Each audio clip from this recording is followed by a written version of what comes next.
Once upon a time, I made a video titled Cancelled Iron Man Movies.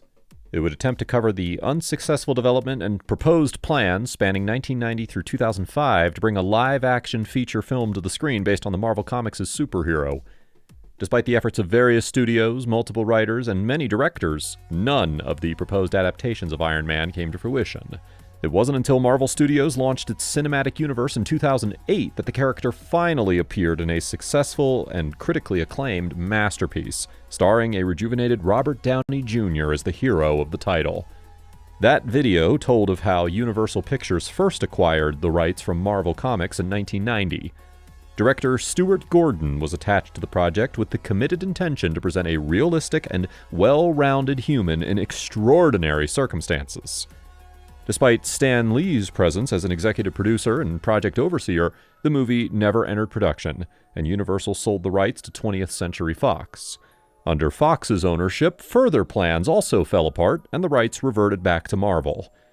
New Line Cinema then acquired the rights and began developing their own adaptation. Writers like Jeff Vintar and David Hayter worked on different scripts, as directors such as Joss Whedon and Nick Cassavetes were linked. Despite much effort, New Lines' Iron Man never materialized either. I outlined the plots to each unmade screenplay in brief, yet one notable admission from that history was, what exactly did Stuart Gordon have planned for his Iron Man movie? What were the exact specifics of his vision? At the time, all that was known about Gordon's tenure on the project was speculative guesswork.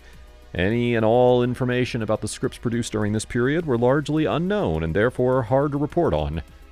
Anyway, I received an email from a subscriber who had obtained access to Stuart Gordon's private papers that had been meticulously preserved by the Wisconsin Center for Film and Theater Research following the director's passing in March of 2020. So now we can answer the question, what exactly would Iron Man, as directed by Stuart Gordon, have entailed? Here's the key materials from Gordon's principal attachment to Iron Man.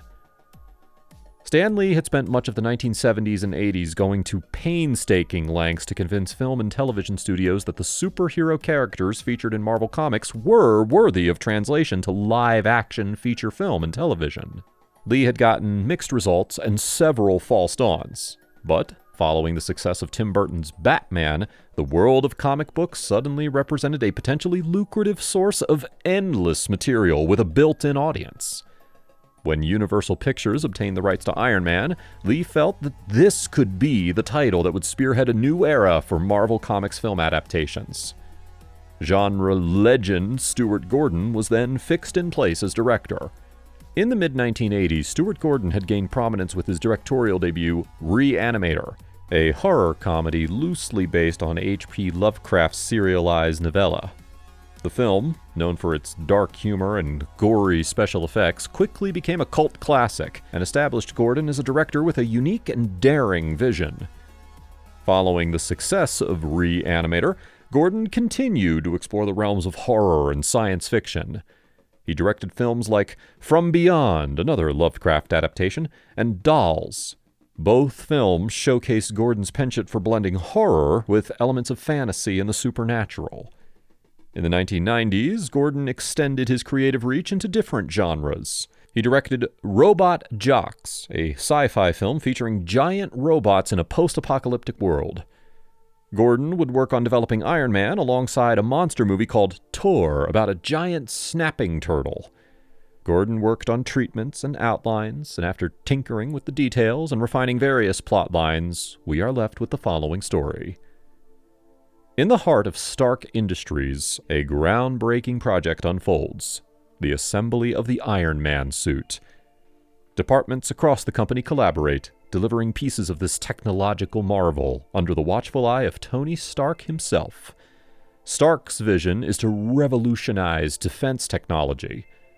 During a demonstration meant to showcase Iron Man's capabilities against a tank, the suit malfunctions dramatically. Stark, piloting the suit, narrowly escapes death, saved by the timely intervention of his friend and bodyguard, Rhodey. Despite the suit's potential, it's clear it requires further research and development. Yet pressure mounts from the Defense Department, and Stark's chief stockholder, Mr. Blanding, demands the suit's expedited completion. Stark, ever defiant, refuses to capitulate to Blanding's demands. Stark's obsession with perfecting the suit leads him to work tirelessly, risking his own health. A concerned Dr. Hill warns him of the potential consequences, but Stark's dedication is unwavering. Meanwhile, Blanding, driven by greed and impatience, conspires with a terrorist named Abdul and his girlfriend to eliminate Stark. The plot thickens as Abdul orchestrates an attack using the robot assembly line at Stark Industries. Stark narrowly escapes, but the ordeal triggers a heart attack. Rhodey's quick actions save Stark, getting him to the hospital in critical condition. As Stark fights for his life in the ICU, tensions rise between his girlfriend Kimberly and Dr. Hill. Blanding seizes this moment of vulnerability to attempt a corporate coup, calling a meeting to vote Stark out. In a daring move, Stark has Rhodey bring the Iron Man suit to the hospital, integrating life-saving heart maintenance gear into it. Stark arrives at the board meeting in full Iron Man gear, only to discover that he's been ousted. Blanding demands the suit, but Stark refuses, going on the run with Rhodey as the police close in.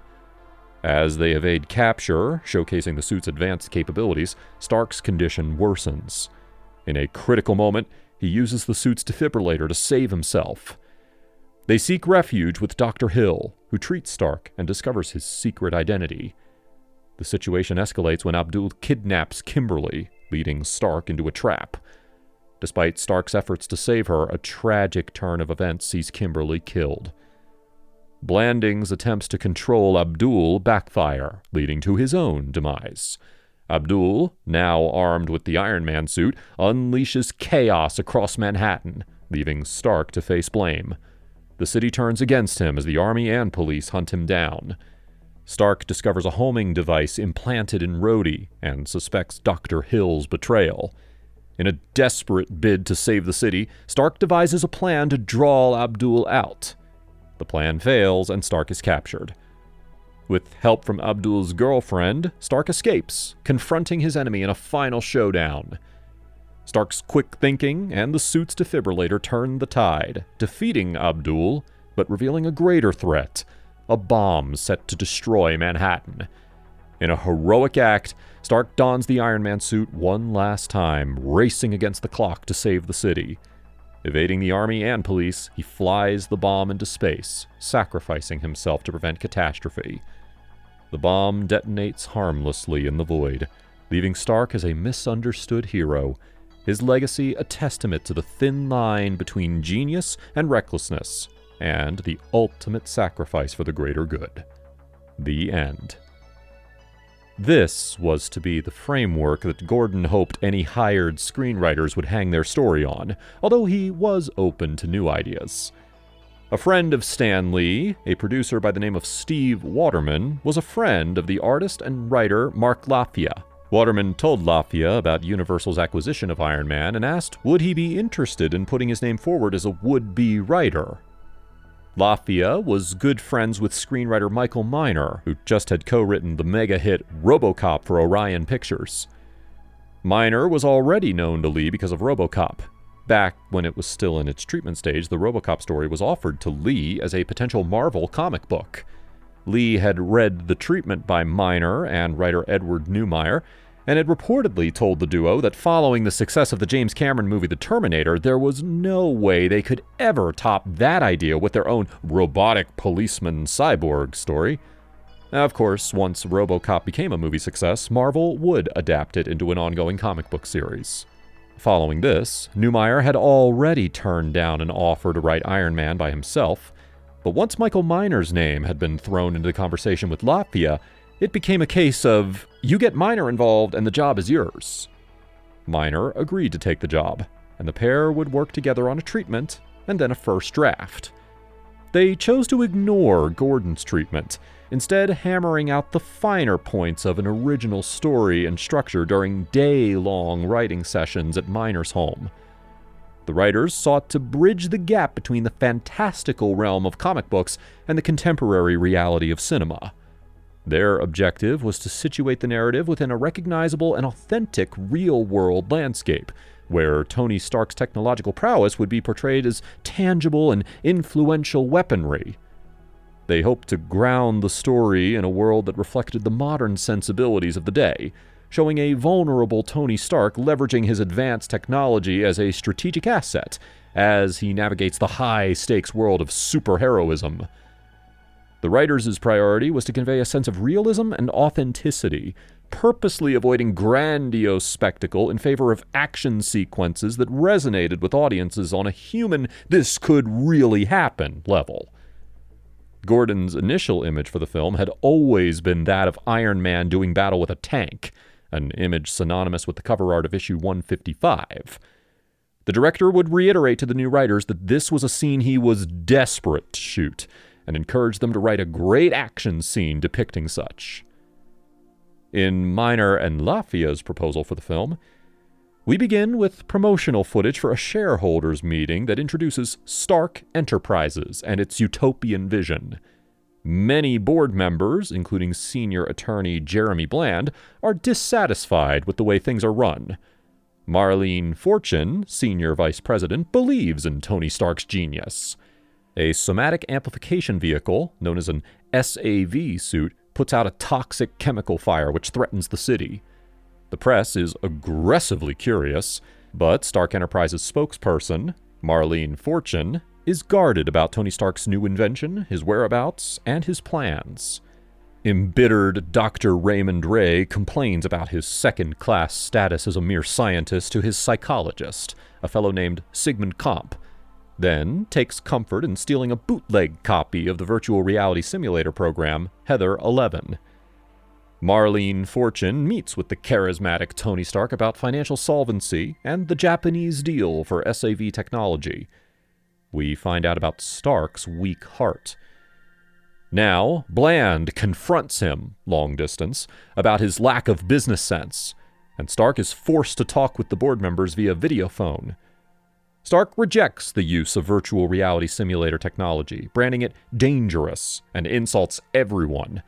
The board votes for more exploitive capital ventures, and Jeremy Bland gives the jealous Dr. Ray the job of pursuing virtual reality technology. A proxy fight is now in the works over the future of the company. At a ceremonial dinner, Stark negotiates with Mr. Hokkaido about the manufacturing of SAV technology. A gang bursts in and brutally murders Hokkaido. Stark slips out and fights off chest pains as he gets into the SAV suit. Stark uses the SAV to root out Hokkaido's killers, but the SAV deal is soured by Hokkaido's death. Bland asks Dr. Ray to find cheap dirt on Stark for a competency hearing. Dr. Ray breaks into a labyrinthine laboratory, Stark's personal lab. He pours through Stark's data on virtual reality and related technologies, eager to plagiarize Stark's hard-won discoveries. Airborne, Stark finds out about the proxy fight for his company and rushes back to the U.S. When he arrives at LAX, he is abducted by a deprogrammer named Mr. Blue, who shoots him full of drugs. The SAV is also hijacked. The newspapers report that Stark had an accident and is recovering. An actor playing Tony Stark fools everyone at the stockholders' meeting, except for Marlene. To thunderous applause, he announces plans to move ahead with leisure time products and guarantees a 20% return. But Marlene Fortune starts asking questions of Jeremy Bland, who now runs Stark Enterprises. He is evasive with Stark's supporter. Now he instructs Stark's captors to take 48 hours to extract a signature out of the real Stark, then to kill him and make it look like an accident. Deprogrammer Mr. Blue keeps Stark on a hallucinogen and wants him to sign a document turning over custodianship of the company, but Stark won't sign. Meanwhile, a cohort of the kidnappers tries on the SAV suit, can operate it, and creates havoc, knocking himself unconscious. Dr. Ray demonstrates a virtual reality simulation of Heather 3, a moonwalk, and Mike Tyson to corporate executives. The virtual reality chamber bristles with thousands of video lenses. Market researchers press for a supervillain for the kids' video market. Marlene Fortune fields the call about the rogue SAV. When she arrives in Las Vegas, her worst fears are confirmed. the real Tony Stark is missing. Now, she reclaims the SAV and hides it deep in a salt mine used for toxic dumping. When Stark thinks that he has been set free, he is almost killed by several cars. He throws off an electronic leash and escapes into the desert outside of Las Vegas, where he wanders in the heat, suffering from amnesia. He has severe chest pains. Is this the end of the road for the billionaire genius? The laboratory bustles with activity as vats of DNA biochip material are shuttled. Market researchers interview scores of kids about supervillains they'd like to see. Their list of monsters and weapons is awesome. A nervous Jeremy Bland finds out that Stark has escaped, and the SAV is gone. He has Marlene Fortune tailed in an attempt to discover Stark's whereabouts. Based on the market research, Dr. Ray develops a composite monster which he calls Vermin, abbreviated to VRMN. Vermin is a winged man-beast samurai technobot gargoyle that rotates in holographic splendor, the future of entertainment. The board of Stark Enterprises votes to have Vermin configured into a toy for the kids of America. The bearded, wandering Tony Stark sees a report on Stark Enterprises and remembers who he is. He calls the actor Stark and just listens to the imposter. A 3D sculpture of Vermin takes shape in Stark's laboratory. Computers plot a complex personality based on Genghis Khan, Adolf Hitler, and other villains of history. Dr. Ray needs a totally animatronic Vermin to realize the interactive element. Virtual reality headsets will carry antennas to update new games, and he will incorporate Iron Man suit technology to fight the villain. Bland and the marketing experts congratulate Ray on an entertainment breakthrough of immense proportions. The virtual reality simulation programs Heather 3, Moonwalk, and Mike Tyson sell all over the country. The new controllers of Stark Enterprises watch as their stock soars and a Vermin fan club is formed. Dr. Ray listens to Stark's privately recorded laboratory notes. My dark side is at once repelling and appealing. Am I man or am I metal? Dr. Ray realizes that Tony Stark is the Iron Man. Unknown to him, Vermin is exposed to DNA biochip material which drips from the ceiling. Stark makes contact with Marlene, who talks about Bland's takeover plot and Dr. Ray's development of Vermin. Only Tony Stark knows what this really means. He must get to the SAV. The men following Marlene report back to Bland the whereabouts of Tony Stark. In the virtual reality chamber, late at night, the Vermin Beast is covered with DNA biochip goo. It awakens, bursts out of the chamber, kills the cowering Dr. Ray, and sees a photo of an SAV suit worn by Tony Stark. It recognizes this as its enemy to the death. Vermin acts like the most powerful psychopath of all time as he crushes cars, wreaks havoc, and eats cop cars. Wearing the interactive headsets, the kids of America cower at this newest manifestation of their favorite villain. And then, for the final act, Marlene takes Stark to the salt mine where he puts on the SAV suit. Jeremy's men dynamite the opening to the mine, and, fighting chest pains, the Iron Man flies up through the elevator shaft, crushing all obstacles. Vermin goes to Stark's penthouse, horribly mutilating the actor Stark, thinking he is the Iron Man. Now, Vermin's manifesto is clear. He is like all the villains he carries in his memory chips, and world domination is his goal. Protesters picket Stark headquarters because their children have become aggressive, anti-authoritarian, and are having nightmares. Stark Enterprises stock soars, and Bland is in ecstasy. He orders triple overtime on the line. Get those VRS units out there! Vermin crashes into the building and takes Jeremy Bland hostage. Outside the building, the protesters are terrorized by the Vermin as it flies away with Jeremy Bland in its talons. Some accuse Stark Enterprises of a cheap publicity stunt, until they witness Bland fall from a great height. Vermin has an unusual sense of humor. The Iron Man goes to Stark's penthouse and finds the remains of the actor. Marlene goes to the destroyed lab and discovers Dr. Ray's horrible invention, Vermin, who toys with her like a cat with a mouse. She realizes that Vermin carries inside it the dark side of Tony Stark's personality. Now, Vermin stands in the interactive virtual reality chamber and, like a rock star, exhorts the children who play the game to kill their parents. This is the specter of world domination that emerges from the beast gone wild. The Iron Man crashes into the lab, ready to do battle with Vermin. The monster's fire-breathing, shrieking, and total destruction push the limits of Tony Stark and his suit. In a final confrontation, Iron Man battles Vermin in a fight that not only seeks to neutralize the immediate threat, but also to redeem the corrupted vision of his company. Stark, now with a renewed sense of purpose and battling his own demons, escapes and allies with Marlene to confront the twisted reality that his company has spawned under Bland's leadership. Vermin's rampage through the cityscape and its dark influence over the youth encapsulate the chaos that ensues from the misuse of Stark's technologies. The Iron Man kills Vermin to free the minds of the children.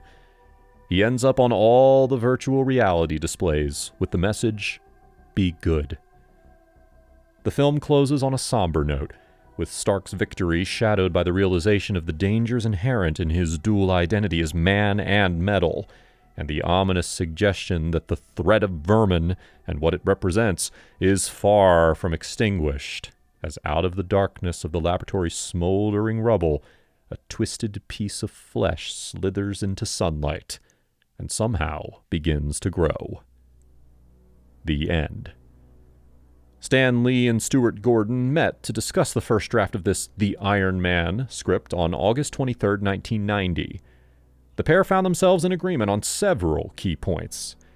Their impression of the script was that it started well, but quickly descended into silliness, losing any sense of danger or threat to Iron Man. They noted that the character of Tony Stark fades midway through the script, leaving a broad farce centered around marketing toys, with little reason for the audience to support Stark. They criticized the minimal exploration of Stark's weak heart and the necessity of the Iron Man suit for stabilizing his cardiac condition. Lee and Gordon suggested that Tony's heart attack at the beginning of the film should highlight his vulnerability. They proposed that the stress Stark faces should trigger the heart attack, emphasizing its severity and the ongoing struggle with his weakened condition. This would build sympathy and tension, underscoring that wealth cannot buy health. They believed that Tony Stark and Iron Man required a formidable opponent for the narrative to maintain tension, criticizing the portrayal of Jeremy Bland as ineffectual, and suggesting his madness from virtual reality exposure be depicted in a more threatening manner. They said the villain of the piece was in danger of falling into the same trap as Lex Luthor in the first Superman movie, in which they felt Luthor was turned into a clown. They suggested that Bland become more psychotic, frightening, and truly obsessed with destroying Iron Man at all costs. They also felt the Vermin creature lost its menace, and recommended removing its less serious characteristics to emphasize its potential as a weapon against Iron Man. Lee and Gordon were critical of the use of virtual reality as a weapon in a way that undermines the story's tension, and suggested that it could instead cause hallucinations for Iron Man, increasing his vulnerability. They also pointed out that the subplot of replacing Tony Stark was underdeveloped, particularly criticizing Stark's aimless wandering in the desert as a missed opportunity for tension. The idea of an explosive device being used to kill an actor impersonating Stark was one of the few elements they liked, suggesting that if Hokkaido, Stark's head of research and development, were introduced early on, his death would impact the story more significantly. Lastly, they argued for the need to develop the relationship between Tony and Marlene Fortune, highlighting the lack of impact when she discovers that Stark is Iron Man. They preferred the public to think of Iron Man as a robot protecting Stark Industries, not knowing a man was inside the suit, especially Tony Stark himself. Lafia and Miner received the notes on their work and immediately began a second draft. The next pass at the script was then handed over, dated November 6th of the same year.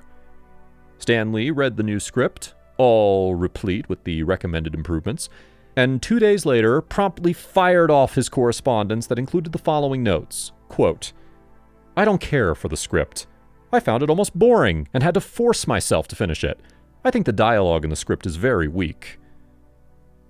Stan Lee took issue with almost every aspect of the rewrite. He felt it was illogical. He felt that the virtual reality angle didn't work after all, as Iron Man should battle a tangible threat, not a hallucination. He disliked their portrayal of Stark as a bad businessman, telling the writers, quote, "He should be a brilliant businessman as he is an inventor.